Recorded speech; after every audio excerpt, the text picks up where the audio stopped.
lives. That's just how I feel about it. At 7:42, Friday, November 5th, 2021, and we have seen a few fatalities this week. I mean, sad, and so many in the last month. I mean, we were trying to do the math on the fatalities, Bree, and it was just crazy amount of fatalities. 7:42. Let's go ahead and head into the KUAM News Zoom room where we have standing by the Speaker of the Guam Legislature, Speaker Therese Terlaje, who has joined us in the middle of her bout with COVID. Good morning, Madam Speaker. Good morning, Chris, Sabrina, Jason. Good morning, KUNM. Good morning, Guam. Good morning. You have a delightful smile. I mean, I was going to say, COVID never looked so good. I'm smiling big because I'm feeling so much better now. The first 2 days were really tough, but I feel so much better. I feel energetic. I'm bouncing around the walls of this room. But, I'm just very grateful to be feeling good. Speaker, you make isolation fabulous. I put lipstick on just to make sure I'm presentable. Well, can you tell us about the? Let's just start because we do want to hear about your experience with the virus. Mm-hmm. Well, I want to say one thing that I really learned is that so when I got tested, I wasn't feeling well that morning. I started to feel cold symptoms, and I didn't think much of it. But we had some virtual Zoom hearings that I participated in from home. But we had to go in person into session at 1 p.m. that day. And so I decided, man, I have cold symptoms. I need to determine for sure this is not COVID before I go into the legislature building. It was a Monday, and go into the session hall, of course. So I did. I went and got tested, and I was just shocked by the results, of course. Here I thought I was going to be going in and saying, no, don't worry, everybody. But oh my goodness, I was so shocked. And so immediately I got tested at AMC, which is in Manilao. So I went straight to the Manilao Regeneron, or the monoclonal antibody treatment center. And it was empty. There was no other patient there at the time that I arrived. So I didn't even have to wait. They were able to take me in right away. And it was it was not a bad experience at all. For me, there was no wait, of course, because there was no other patient there, which was shocking. I hope lots of patients come in and get treated there. But they give you 4 shots. And so they ask if you want them one at a time or all at the same time. And so I decided to try all at the same time. It's funky because it's 4 different people shooting you at the same time. So It's weird. It doesn't hurt at all. And so it was over very quickly. Then you just wait to see if you have an allergic reaction. So that was really it. Luckily, I had my phone, so I could wait with my phone and do business, and it was fine. And then I went home, and then I was feeling miserable for a while, right? Then it all just started to hit me. And so for maybe 2 days, I slept. Luckily, the next day was the All Souls, so it was holiday. I was able to take my mind off everything and just rest. As you know, the day after that was kind of stressful because they were in session without me, and that was quite stressful. But back to the treatment, I hope that everybody will avail of this treatment. This treatment is supposed to be made available to anyone who tests positive and anyone who's been in close contact who has high risk factors, especially if they're not vaccinated. Then, they should go and be assessed. There's a doctor there. This is that visiting team. It was all an off-island team when I got there. And they said the doctor there will assess people to see whether they should take this or not, and advise them, and so that they can decide yes or no. But apparently, maybe that's what's helping me, that I feel really, really good now after a couple of days. Right, Speaker. So Public Health had we just did a story with Public Health about the monoclonal antibody treatments, and they said, what was it, like 10 to 15 people go? A day for this treatment. Now, remember when we first really rolled out this treatment at this center, there was a lot of talk about how crucial it was, in keeping people out of the hospital. And there was talk about a southern center possibly opening if the demand was there, right? But they're now saying that the demand is not there. But do you think that's because maybe we didn't promote it enough? I can't figure that out because Anyone would not go do that. Yeah, I would. If you get tested positive, especially if you have symptoms, I would go do that to make sure your symptoms don't get worse, or to just preclude. I'm trying to preclude hospitalization. Of course, I feel like we're always at risk of that, and we don't know, how this is going to turn at any time. So that's what I'm worried about, and I hope they promote it better. I actually, promoted it for myself because I had heard about it and wanted to check it out, this whole system, right? Like how, but I also spoke to the governor after I tested positive. She checked on me, and she reiterated that this treatment is available for everyone. Anyone who tests positive, they can go and get this treatment. So it's available at GMH, GRMC by IV, but if you go to Manila, it's by shot, and it's very quick. And so I would suggest and recommend that everyone go to Manila. If you test positive, just go there. Just go straight there. You mentioned those 2 days after you got the treatment, you were feeling really, really bad. I mean, what kind of, I guess, symptoms were you experiencing? And did they tell you? It's COVID symptoms. It's just, it was like, starting to feel my cold symptoms. It was just the cold symptoms. I had them, and I was tired, and I was really, really exhausted. And of course, then I knew I was positive, so I was a little bit anxious. And but it was just cold symptoms. I actually just felt like a bad flu. So I had sore throat. I started to have a fever, and so it's just those COVID symptoms getting through them. But I think that treatment them off. Like, for the next day, I was pretty much symptom free the entire day until the nighttime. I started to panic that, oh no, are the symptoms coming back? I don't know if I was imagining it or what. And I started to get a little bit scared. And yet then I just, the next morning, that was yesterday, felt great. Today, I'm feeling really good. There was no incident during the night, so I'm feeling good. I'm feeling confident, more confident. Cross your fingers. Yeah, pray. I received a lot of prayers, I know, and even, on the Facebook posts from your article reporting that I had COVID. I want to thank everyone for all of their support and their prayers. I think it's really helped me. I really believe in that. And so I know my dad is praying for me a lot, and my family, and I'm just grateful that so far all of my family's tested negative, and my close friends. So I'm very grateful for that.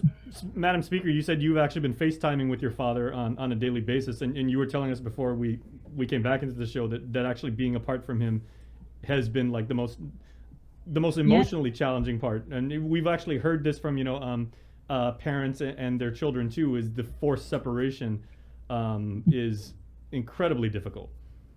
It's hard, Yeah, I don't know. I can't explain how it's reassuring. It's been reassuring for me, no matter how stressful the day, to go see my dad and sit, and just, even if we don't talk, just to be together, or just to hear a few words from him about how the day went. Sometimes he critiques me about how I am doing, and sometimes, or whatever, he'll just go off on the government, but whatever, but the mood of the day. And I just love that. It makes me feel better before I go, I go and put an end to the day. I like to see my dad.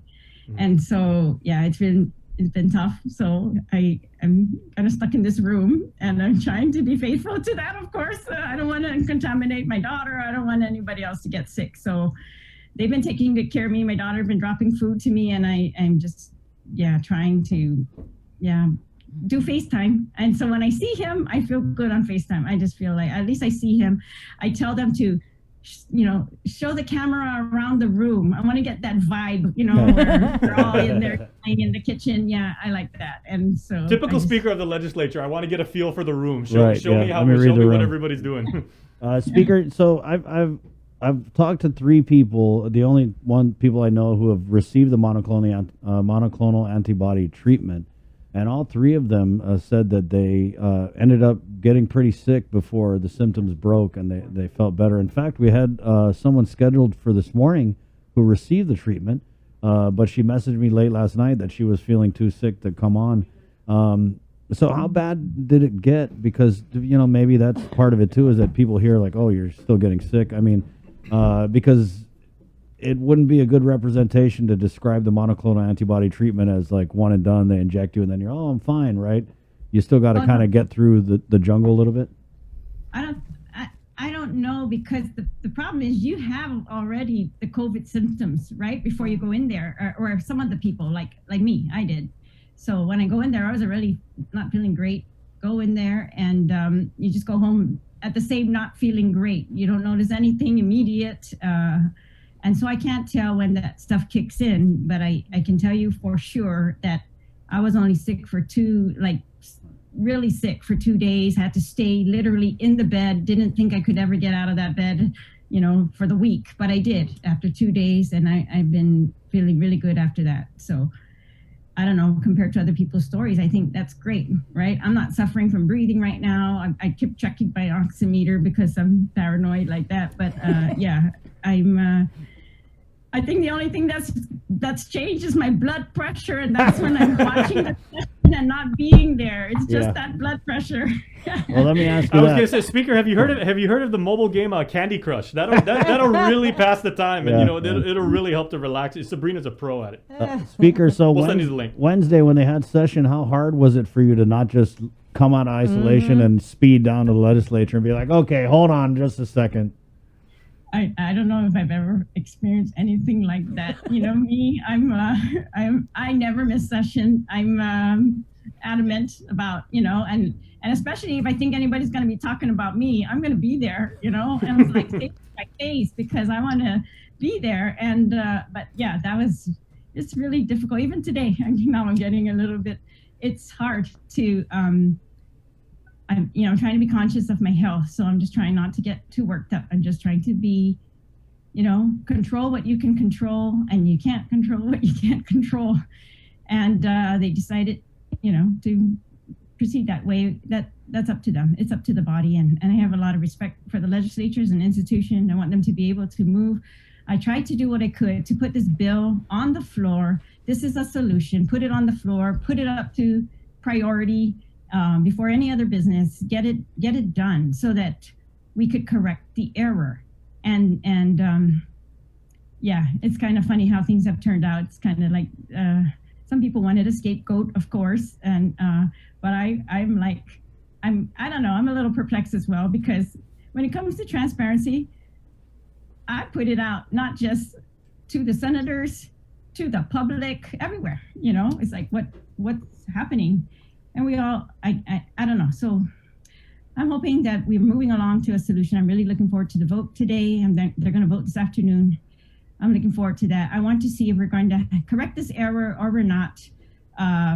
It sounds like maybe some people have changed their mind and that they actually preferred my amendment that wasn't supposed to be in there to be in there. So that's kind of surprising too, but we'll see. Mm-hmm. So you can't be there. you were surprised then when you heard about, I think it's Bill 220, right? The new bill that's no. There was the new bill that came out with Senator Amanda Shelton, Senator Moylan, and the Vice Speaker. Of course, I was surprised because some of them are the sponsors of the original Bill 130, and they did not support my amendment. They did not support considering putting my amendment into that bill. And so, yes, of course, I was surprised. Yeah, and I was surprised when I didn't see you actually on Monday during session. I had to do a double take. I was like, wait a minute, what's going on? This is not right. Because like you said, you are always there. And that's when we realized something is up.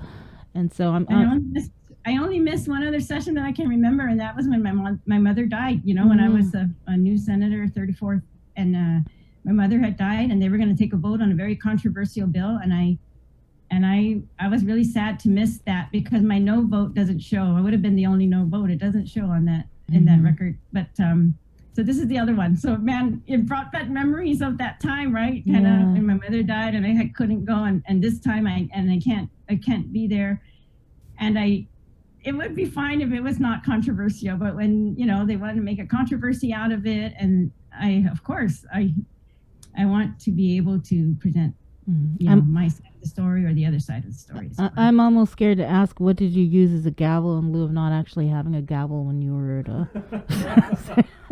watching what was happening. Are there Marksman speakers Yeah. on your wall? Like with Shoe to the wall. I'm just gonna say it's a unique experience. Yeah. Your bedroom becomes your bedroom. It's just, I don't know. My mind's blown. You see my green walls. These are like this. This was my daughter's bedroom before. So my sister's teasing me that I'm zooming from a green walled room, and I'm like, hey man, this is my baby's former room. This is my room now. Yeah. I did want to ask because yesterday, aside from session, the report was submitted from BBMR on the expenditures, the allocations from ARP. It is just ARP money out of the 553 or whatever the amount was or is at this point. That's what this report is about, right? It's not any other federal funds? From what I can tell, that's ARP. It's supposed to be a report on ARP. It's titled in their cover letter, report on the ARP expenditures. And so, yes, I'm taking it as that, a report on the ARP expenditures or allocations. Yeah. What is your general reaction to it? I was like, where's the mayor? My first reaction is, thank goodness they are complying with this mandate, because this was a mandate in the budget law, and they've chosen to comply with it. So I'm very, very glad for that, because as you know, the last time I was on your program, we were talking about them not complying with the other mandate, which was, that $20 million of the FY21 revenues were going to be set aside for refunds. So I didn't like how they were picking and choosing, but this one I'm glad that they chose to honor it. And I want to thank Senator Terlaje for putting this into our budget bill. I'm surprised. We've been asking them for a plan. We haven't received one, and it's been since May already. They've had the cash, right? So, for a fact where that has money is going to be spent. So now we can tell at least part of how they've allocated. My other reaction is it's not. So I'm sorry, it's not what? It's not very detailed, so I can't tell for sure what some of these expenditures. 7.8 million for GRMC is a little bit more than the 7.2 for GMH. GMH told us they were spending it on vendor payables, kind of bills that they had not paid before, right? And so we know that. We don't know what vendor payables those were, but I'm not sure what the 7.8 for GRMC. That's a private institution. And there's a 4.5 million for the judiciary.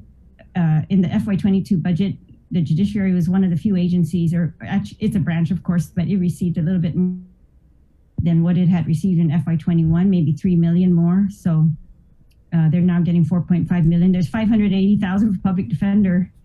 I'm not sure exactly what that's for. I'm going to find out today. But I was glad to see there was more money allocated in the original 30 million. Remember when they had that hard, fast stop saying no more, 30 only. So I'm glad that they used more than the 30 for the rise. The surprise for me is this doesn't show 300 hospital. It doesn't show 25 million that the executive order allocates for the LEAP program.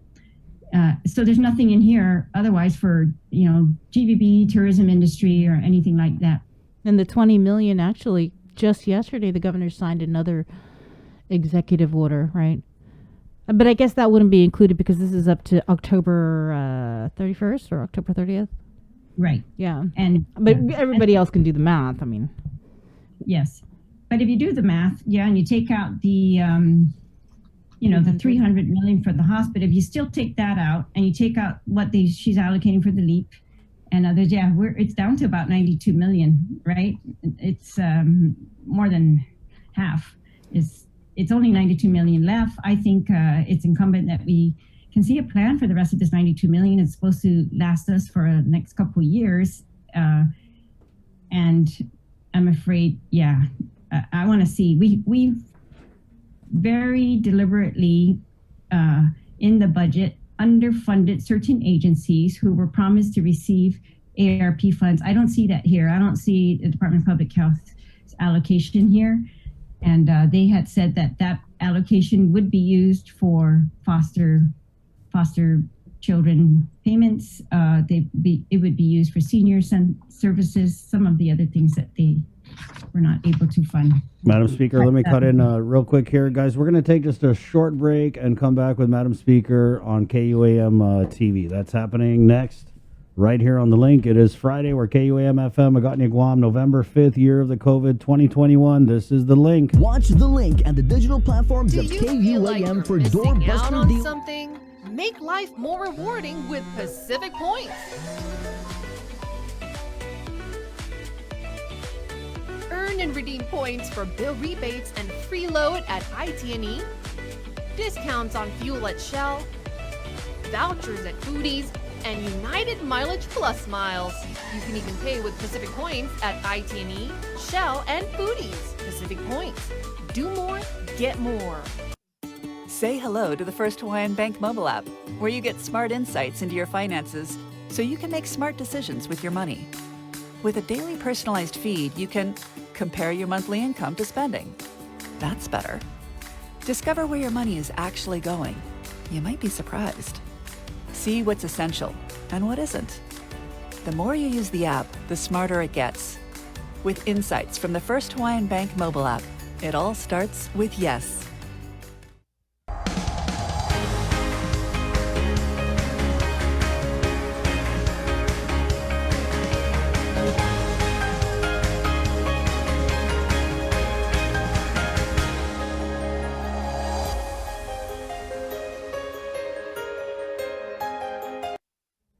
This report that was the legislature actually mandated that the governor and lieutenant governor report how they're spending the American Rescue Plan funds. They included it as an amendment in the budget bill, and so now, thankfully, they are obligated to report what they're spending in the ARP. I mean, they could have come out on day one and said, this is what we're spending it on. They could have come out and said on any day they gave anyone any money, hey, we gave these people the money. So when you talk about transparency, I mean, is this transparent, this report? Yeah, kind of, but they had to be forced to do it via suggestion. I mean, law. But we're looking at, did you just say 6.4 million in what? Credit card fees? Yeah, that's how much was allocated. 6.4 million in credit card fees and 2.79 million actually spent. Yeah, that's a big deal. I'm not sure what that's for. You know, we know that the credit card fees were waived, I think, from like April through the summer, June or July, for when you're making tax payments and that type of thing, because they wanted to get the tax payments in. But I'm not aware of any of that being waived afterwards. So, yeah, we need to find out what those are for. Mm-hmm. Yeah, those are going to the bank. Yeah, I know. What was also interesting, Speaker, is that they gave out these big amounts of money, I mean, to the judiciary, and this report has like kind of little to no explanation, right? I mean, there's like a line. Yeah. Right, that's what I'm saying too. Yeah, not enough detail for really us to know what they were intended to spend it for, and how are we going to hold them accountable for actually spending it on that. And how are we as a legislature who's responsible for appropriating the general funds that we have left going to be able to, you know, accommodate, for example, if they received ARP funds for something that we were giving them money for, maybe we can use that money for something else that's critical as well, right? Like the shortfalls at the other agencies, or you know, if they are expanding programs or expanding, you know, capital improvement projects, I think that's great. They should really detail that so that we can all be on the same page. You know, when we submitted our plan to the governor, when the legislature submitted its ARP spending plan to the governor, we were really looking for that type of thing, you know, permanent improvements to the systems on Guam, so that going forward, our maintenance was going to be less, and just the benefit to the people was going to be more in the long run. And yeah, so some of these, you know, I'm worried about. Like, I was under the impression that we were still getting reimbursed by FEMA for quarantine and isolation, and I see it's being paid by ARP. So I'm not sure we're still getting reimbursed by FEMA, or we're not going to be reimbursed by FEMA, and it's only going to come out of the ARP funds. And yeah, yeah, things like that. I just think now that if we only have 92 left, we need to know, it's very critical to know what those are going to be spent on. If we are going to do our job as a legislature, with the funds that we have left in the general fund. As you know, there's been a mad rush on general fund funds for different projects, and some of those are long-term projects, and but I don't see those here. Yeah, and for example, the LEAP, right? We had a big discussion on the LEAP. There's 25 million that by executive order they're allocating, but it doesn't reflect here. But if that's correct, it doesn't explain to us either the other side. For example, why can't they fund the entire LEAP program out of ARP funds and not use the general fund money so that we can use that on critical services? Those are programs designed to help these businesses that have been suffering from closure, suffering from, the lack of tourists on Guam right now.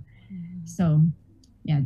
Many questions. So the report it's good. I'm glad they're complying. I think it's just obvious there are still a lot of questions. I still think good government requires a good plan, and if we can get a good plan, we can all chime in on it. I can't see any harm in that. They can ignore us chiming in on it if they want, but I don't even think it's me that wants to chime in on it as much as we have people, on Guam, just general public, business people, all types of people who I think if you show them the plan, they can give you better suggestions, and they can tell you how to finesse your plan. And so I'm open to that, and I hope, I would hope that the rest of the government is open to that we can. So, that's why we put our bills out for public hearing. We want them to be finessed. We want experts in the fields to tell us how to make them better. So do you think we're still getting a plan at this point? Because, it kind of seems like this is the plan, is to just load up Gov Guam with all these millions of dollars with no explanation about what it's for, and then meanwhile shaking down the general fund. For 25 million when it's clear that they've got no problem giving out the money. It's not just 25 million. That's just one program. It's all kinds of programs that they're shaking down the general fund for. Yes, all kinds of programs now that they think it's kind of like a mad rush on the general fund. And I'm a little perplexed by that because I don't feel comfortable. If you have a shortfall at public health and you have a shortfall at critical services, then you need to fill those first. And then you can decide this is extra money. And if, that's why I'm not comfortable with that type of planning. I can't go on promises anymore, right? We just seen those things change. So we need to know for real, are they going to fund public health with the ARP money or not? Because if not, then I think general fund should be prioritized for those critical services if they're critical, right? Unless somebody has decided that these things are not critical anymore. And by the way, Sabrina, I think that the child care grant you're talking about, I think that might be separate from this ARP money. I don't think that comes from this. I think it's a separate grant. Oh, I see. For child care. Civil Service Commission, 160,000. Yeah, I know. Some of these we want to know the details of right away, right? I'm sure they should be available. But for example, DISID, I just talked to DISID not too long ago. I think we had a meeting. I'm pretty sure we had a hearing on something, but we had an oversight hearing on DISID. And we talked about funds, and they, at that point, were not aware that they were receiving ARP money. They just kept saying, we hope we do. And I asked them, if you do receive ARP funds, what are you going to spend it on? They said they were going to expand the services that they are providing under contract right now. For example, they have, they took the contracts from behavioral health for some of these treatment centers and took them under DISID now. So DISID, they just literally transferred the contracts over. DISID, now you pay it. And so we put some money in the budget for them to pay that, but it's a very limited amount of people that they can serve with those contracts. So they said if they received ARP money, they would use it to expand those services. Since we got this yesterday, I haven't been able to receive confirmation from the director or the deputy yet as to what this money is in fact going to be used for. So they did not seem aware of that during the oversight we had just last month. So now that you've got the report, senators have got the report, are you planning on, I guess, sending something back, like requesting specific details on on this, or would a law have to be passed? Or Yeah. Do you feel like you guys should have done the reporting requirement? Maybe put a little more teeth in it. I'm absolutely sure that Senator Teichke is on that. This is her amendment, and it's one of those things. I mean, we can write laws that are 5 pages long, telling the government of Guam how to write a report. But I just think it's common sense. If you want to go through the question and answer for 5 days versus just tell the people where you're spending this stuff, where you're spending the ARP money on. I can't see why that's such a hard thing to do. And I don't see why it's like a cat and mouse game. It's kind of like, oh, you didn't write that in your law, so our report is only going to give us the very minimum. And it's so obvious to me. It's kind of like we're going to do the very minimum. And we're going to do the very minimum. Anybody. We're going to do the FOIA it, and we're going to get it, but it's silly. And so, like Sabrina. So I know you mentioned Senator Terlaje, but do you plan on calling in Lester Carlson or anybody from BBMR to kind of like break this down? I don't know, an informational hearing or anything like that? I'm sure I'll consider that with my colleagues. What's the best way? Even to set a hearing, it takes 5 days. Within 5 days, they could have provided this information. They could provide it in an hour. They could provide it in probably a minute. They can come on right now. Yes. I think it would be completely foolish of them to be spending this money without knowing all of that. And they know it. And it's just a matter of providing the information. So, who did they want us to beg for this information, right? That's ridiculous to me. And especially now, it's like we have other things to worry about. We have other financial issues to worry about. This is cash. You're paying something, just show it straight out, be done. We're done, we're moving on. And what we really want to know is going forward, what are the priorities going to be? So I think for the legislature, we've tried different ways. So now we've been successful finally in getting at least an after report of the expenditure. It's not a plan. I don't think you can really govern well without a plan, right? And to hide the plan, I don't think it's a service to anyone. Not with this kind of money that we're talking about. This is the same. This pot is almost as big as the entire government of Guam's budget, and it's very much counted on to assist in critical services. And you got to look through here and make it. We're guessing whether these are critical services or they're not. Whether these are permanent types of infrastructure or they're not, or different things. So. Yeah, I'm concerned. I feel like if there's only 92 million left at this point, then we very much need a plan. The other thing is, I think we need to make a decision on that 300 million, right? That they're allocating for the hospital. If that's still necessary, well, hopefully, I guess we'll know soon after Congress acts. We're going to see if there's any allocation for hospital funding. That then we can also use this 300 million in the ARP. Since we do have you on the line, I did want to ask about that executive order that was signed by the governor last week, creating the new division within the Department of Public Health for child wellness, I believe. And then it had those 2 bureaus underneath it. I don't have that in front of me, but I think it's a great idea. I think focusing on child wellness, child care is a huge part of that. I think it's going to be, I hope public health can handle it.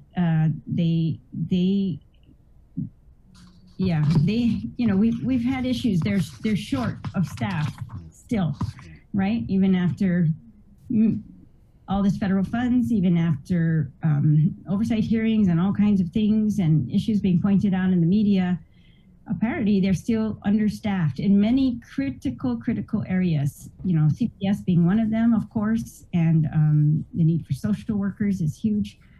And so this bureau, right, they got funding for it. I hope they can get the correct personnel for it as quick as possible and not I hope this happens fast and not as slow as we've seen some things happening, unfortunately, like when we were trying to expand the environmental services division so that they can do the guidelines for the businesses. They could do inspections on these businesses. That did not happen. After all of that talk, it didn't happen.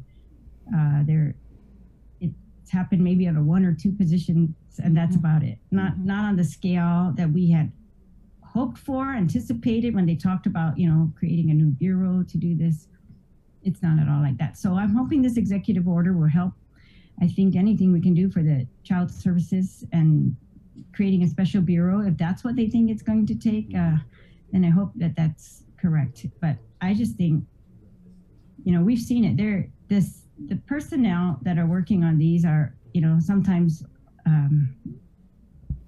stretched. They're stretched for sure in their current work, and they're stretched because of COVID for other additional work. So it has to all happen.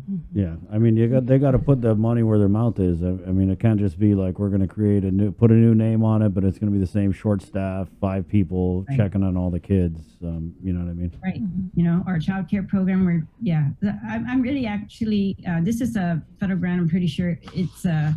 I'm really happy for the expansion of childcare. I think that's really going to change Guam. I mean, it has the potential to do that if we do it right? And so it's going to get people to school. It's going to get people to work. It's going to give up the standard of childcare, hopefully, and it's going to up education for early education. So I'm really looking forward to that. I hope that this works, and that's what it's supposed to do. That's what they're trying to do nationwide. I know I've asked this question to you before in the past, and so I just wanted to ask it again. Because you are the acting lieutenant governor, at least for the next several hours till 7 p.m. tonight, do you plan on flexing your power to ask BBMR to give you the specific details about this expenditure report, this allocation report with ARP money? Oh, sure. No, yeah, we will definitely ask. I would be surprised if no one's asked them yet since yesterday, but I didn't ask since yesterday, but yes, definitely. Yeah, no, we will ask. Yeah, for the details. It's just obvious, right? Like, can you give us the details? It makes no sense. I'm going to ask them. What I did the last time was I asked them, and then I asked every agency that's listed here, and I asked from their side. And and you know what happens after that. If you don't get any answers, you have to send a FOIA. And for the life of me, FOIA is not the way to run a government. It's like if anybody requests something, give it to them. It's a document. I need to get the clip of John Jr. Calvo when I asked. He came on and we had said, hey, so 1 to 10, how transparent is this administration? He was like, 10. 10, all the way. Also, did you know you were the acting lieutenant governor? I wasn't aware that the lieutenant governor had gone off island until someone, I think it was Chris actually who informed me. I didn't know. And so I didn't know at the time. There was no formal notification. So you never got anything. I'm looking at this because I had actually messaged Crystal asking her, what is the protocol, She didn't respond. She just kind of sent me the governor's circular, and it says dated October 31st, but it was to all department and agency heads. Yes, I noticed that circulars are not routed to the legislature. Yeah, and so even BBMR sends out circulars. We're not getting direct access to those. Yeah, maybe we have to write a law, right, to get them to share. Look at our. I'm just joking about that. I don't think that should be necessary. Of course, I think it should be protocol. Speaker, we have a comment here from Rosemary. It just kind of goes with what you just said. Lester Carlson will just look at the laws and say they're just suggestions. Right. That's what he did before. That's why I'm being facetious here. That no way. Yeah. Well, just heads up, you're going to be acting lieutenant governor again. With the governor leaving off island soon. Yeah. So that I did. I still meet the governor on a weekly basis, or almost always by Zoom with the governor, the president of the mayor's council, Mayor Alec, and the chief justice.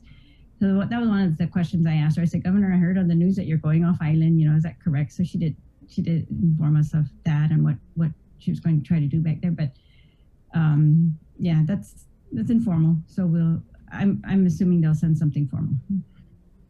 All right. Okay. Well, Madam Speaker, we don't want to burst your bubble with all this stressful talk, so we're going to go ahead and let you continue your recovery.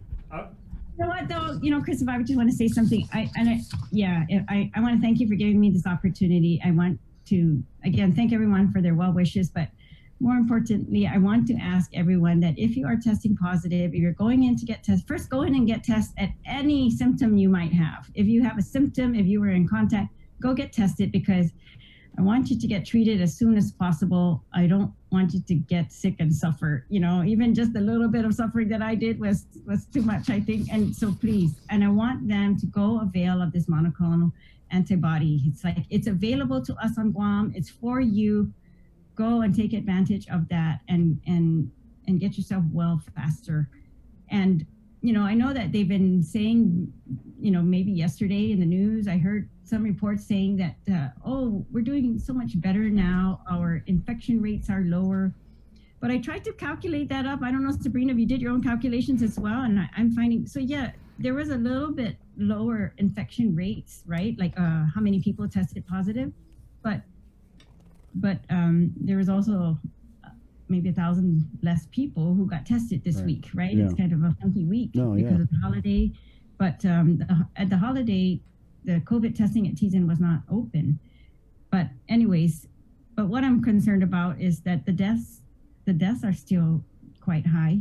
Mm-hmm. And we don't know full explanations of that. Sometimes these reports are saying unknown underlying condition, right? And I'm not sure how to interpret that yet. I'm asking public health, but yeah, this is the kind of stuff that concerns me.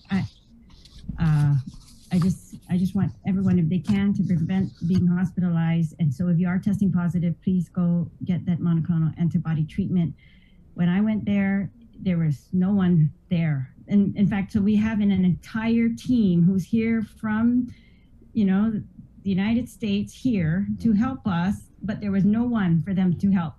It was empty. Well, there's definitely enough positives to go around to get the treatment, so that's what I don't understand. It's the messaging. Absolutely. All these 100 should be in there. Yeah. You know, or what is it? It was 467 in 7 days. Right. Yeah, I would think that's the kind of rates we should be seeing getting the treatment as well. They had stats that Daniel Perez did a great story, KUAM News, and he had said that I believe it was 500 people have received the monoclonal antibody treatment, which is interesting to me because we've had weeks where, you know, we had 500 positive, 300, how many? 879. 879. We've had weeks where we've had 879 positives in a week, you know what I mean? In a week, right. And we've received only 500 treatments overall, right? Yeah. And so, yeah, no, that's what I'm saying. I that doesn't make any sense. And I want everyone to be assured, you know, and I got this direct from the governor, that if you test positive, you're entitled to get this treatment. So go and get this treatment. And it's free. I don't know. Yeah. I'm free. That's the biggest free. thing. Yeah. It's free. Absolutely. It's free. It's convenient. It's not inconvenient to do it. And I don't know, I'm hoping if I can stay well after this, that, you know, look what it's done for me. I'm hoping that that's what it did for me, was it just, you know, I was only sick for 2 days and I hope I can stay well now and get out of here. You know, it's one thing that I think, Speaker, you said that, you know, some of your symptoms, you know, COVID may have imposed, you know, maybe a runny nose on you, a bad headache, a sore throat, like you said, a fever, but obviously it has not touched your fighting spirit or your leadership. Oh, thank you, Jason. Day over here. Because part of that interview when you was like, "Wow," I was like, "Yep, she's still got a game face on." Yeah. I know you better watch out because I've been confined to this room. Yeah. No, I'm kidding. Cabin fever. Take care, everyone. And in all sincerity, you know, I'm really sad. I'm missing things, like not just session, but I'm going to be missing, I just want to say this. It's a funeral of a very, very close friend of mine, Mr. Francisco Lizama. He's a Purple Heart Vietnam veteran. I met him when my children were in Hurrah, but since then I've just learned so much about him, and he's one of, I think, Guam's heroes. You know, he's dedicated his life to just helping people. He was a fire chief for a while. He helps the veterans so much, and they all, you know, think of him as like the wise man in the room, and I was just so honored to know him, and I'm sad, you know, I've been crying since he died, and I just don't want to cry alone. I want to go to the funeral and cry with everybody, but of course I'm not going to do that. But I just want to say everybody, yeah, there's many important things going on, but just please be safe. Please be safe. And I just wanted to just pay my respects to him. I know that the film about him won the GIFF, the film festivals. I'm so excited. And I know you guys did a story on him. So thank you so much, because well deserving. Very skilled man. He's contributed so much to Guam, our culture, our perpetuation of culture was so important to him. Right. So important to him. And I actually met him and we became friends because I went to a hearing before I became a senator to talk about the Chamorro Land Trust leasing out some commercial properties, and I didn't agree, so I kind of testified there, and we became steadfast friends after that, because he always reminds me that's why he's my friend, because he likes what I said that night, and that's why he supported me. But I was actually his supporter. He was a great man, and a great man for the community of Guam. So, Amen, Speaker. Thank you for those Thank kind you, words Speaker. about Mr. Corned Beef. Take care, Okay, everybody. Agamos. Yep. Get better. Feel better. There you go. 8:27. Quick break, and then we're coming back, and we're doing the news here. Brought to you by Pacific Points. We did have some comments, though, guys. Just real quick here, from the most intelligent audience in the world. We did have a comment here. Rosemary LaGuardia, what's the explanation for the credit card expense? Sabrina? This is the report. There's no explanation. Okay. So what does it just say? Credit card? So fees? it's It just says credit card fees. Credit card fees. so it's a spreadsheet with a lot of numbers and a lot of 6.4 line million items. allocated, 2.795 million expenditures. Like, how many credit card transactions are we doing? What's a typical fee for a credit card, Jay? If we haven't posted this whole thing online, I think we should. If it wasn't in Nestor's story, Nestor did a little breakdown on his report last night, but I'm not sure if we attached the entire. Yeah. Well, But it's I one, mean- it's one page, and Yeah, it is. but it doesn't like the speaker was saying. It doesn't include the 300 million for the hospital. I think it was 20 or so million for GVB. Right. That the governor has said publicly. Former Governor Carl Gutierrez also said, "Yeah, I'm gonna get this ARP." You know me, and then. No, you didn't. Who's getting ARP? Oh, not me. I was kind of sad that I didn't see the Mayor's Council of Guam on here. Yeah, because they've got a lot of great programs, like after school type programs that the governor has committed the money. She has it, but they haven't got any of it.